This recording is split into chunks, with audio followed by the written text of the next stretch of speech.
What's up, everybody? Big facts here. I watched the Bobby Brown biopic about a week and a half ago, and it was pretty good, man. I really enjoyed it.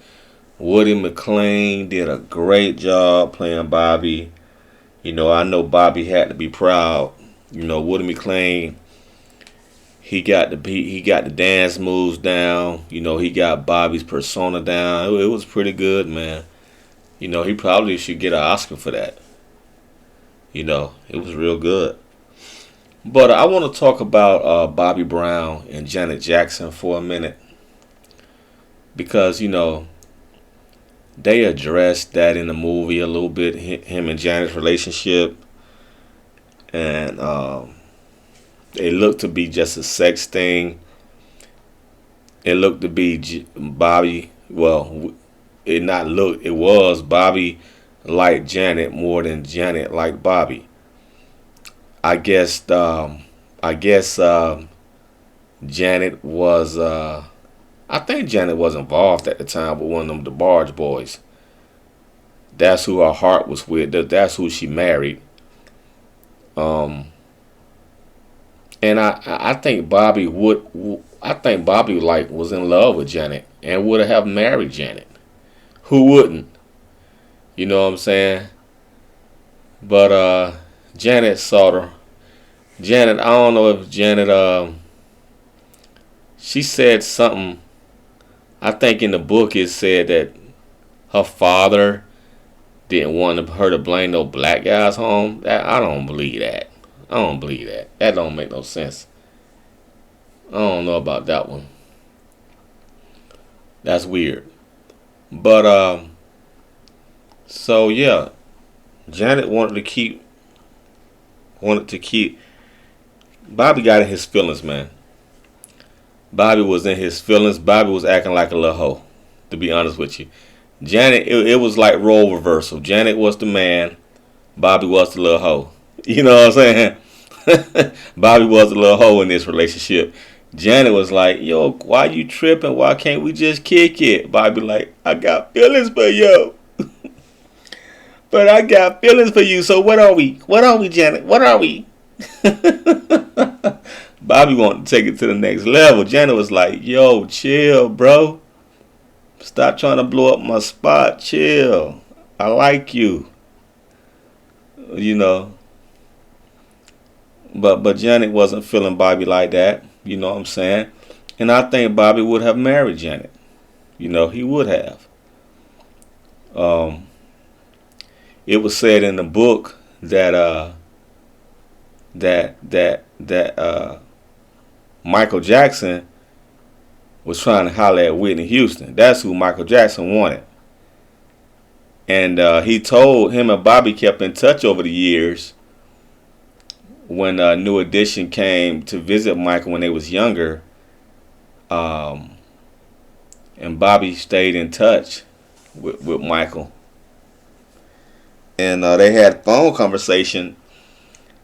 And Michael told Bobby, man, you beat me to her. You beat me to her. I wanted Whitney. I don't think Michael had no game, but he like, I wanted Whitney. And Bobby was like, man, I supposed to have been married to Janet. What you talking about? I was supposed to marry your sister. I was supposed to be a Jackson. But just picture that for a moment. Just picture that, y'all.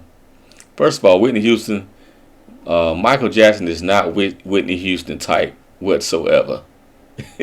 But just picture Bobby Brown. I'm gonna tell you how this would have went. If Bobby Brown would have married, if Janet Jackson would have fell in love with Bobby, they would have eventually got married.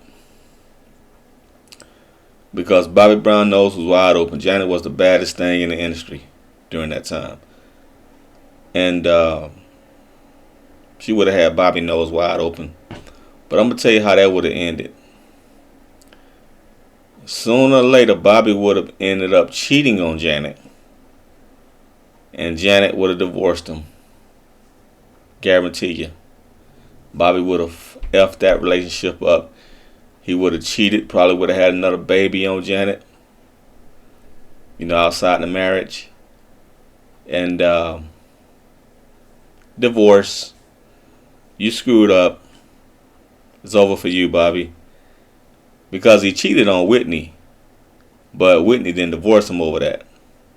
Now, that's the end of Janet and Bobby's marriage. But let's talk now. Let's go into Whitney Houston and Michael Jackson.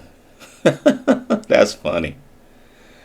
Let's say Whitney Houston entertained Michael Jackson. Let's say she entertained the idea of dating Michael Jackson. That wouldn't have worked out.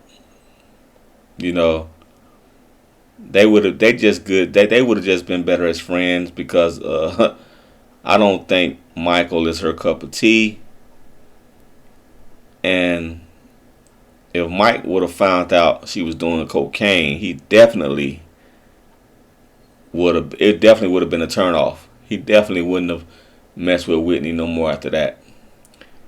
Michael loved kids. Whitney don't seem to be all that high and mighty with kids. So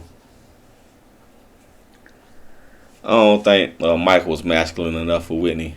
So I'm pretty sure he tried to holler at her when he had the chance, but she didn't bite she didn't bite on that line at all. I'm pretty sure she didn't. Stop the tape. Update alert. Update alerts. Update alert. We have incoming news that I'm totally wrong on that. She did take the bait. She did bite on that hook. Come to find out, as I did more research, Whitney Houston, first of all, before she was famous, in the early stages of her fame, her and Jermaine Jackson did a song together, and they ended up having an affair. And Whitney was damn beautiful. Ooh-wee. When she first started off in the business, damn, she was gorgeous. Gorgeous. But anyway, her and Jermaine had an affair. But it didn't last because Jermaine was married. But so Whitney left that relationship kind of stained, stained in her heart. And so years later, in the peak of her fame, in the peak of Michael Jackson's fame, her and Michael started hanging out. Michael had a crush on her. Michael was infatuated with her.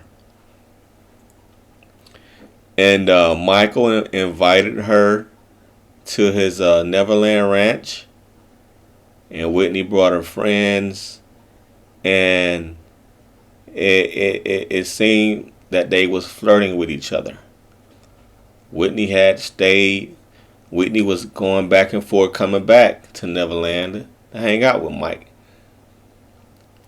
And they was flirting. Whitney knew Michael liked her, but Michael wasn't fast enough for Whitney. Michael was a good boy. You know what I'm saying? Whitney liked them bad boys. Whitney liked that hood stuff. Michael didn't make a move. He may have kissed her on the cheek or something, but he didn't really make a move. Michael was innocent, man. I think he was a virgin. He didn't know how to make a move. You know what I'm saying? He didn't make a move. It might have turned Whitney off, but anyway, Whitney was like, nah, I can't do this. I don't want to hurt Michael's feelings. And, they never hooked up. But that's how that story went. But so let me go back to the story I was talking before this exclusive interruption. Michael needs a good girl. Whitney was definitely not a good girl. Michael needed a wholesome, sweet, good girl. Whitney would have rocked his world. Whitney would have rocked this world, turned him totally off. He would have. You think him and Madonna had issues? He would have definitely uh, throw Whitney out the house. Soon as he found out she was snorting, he would have. Ooh, it would have been bad. Yeah, you know, Michael couldn't handle that, man. No way. But yeah, man, and I don't see they personalities clicking at all. Whitney would have got tired of being nice. You know what I'm saying to Mike. The real Whitney would have came out like, look at here, things gonna go this way. Yeah, I can see her trying to run Mike. For real. And they're too. They was too. I think, and they was too big entity. They was, I think they was too big to make it work. You got Michael Jackson, the biggest star of all time, and then Whitney Houston. Like at that time, she was huge. Like Beyonce, she was probably like a Beyonce. You know, and I know that's what Michael always wanted, somebody on his level. But I probably could see him more with Beyonce than with Whitney. You see what I'm saying? He liked Beyonce too. But she already. I think he was trying to get at Beyonce too. Probably, I think before Jay Z. I think Puffy talked about that. Was it before Jay Z? After Jay? I think it was probably after Jay Z. He was trying to. I heard he was trying to get at Beyonce, but uh, anyway, man. Yeah, man. So that's crazy. That's pretty much it for me, man. Peace. Until next time.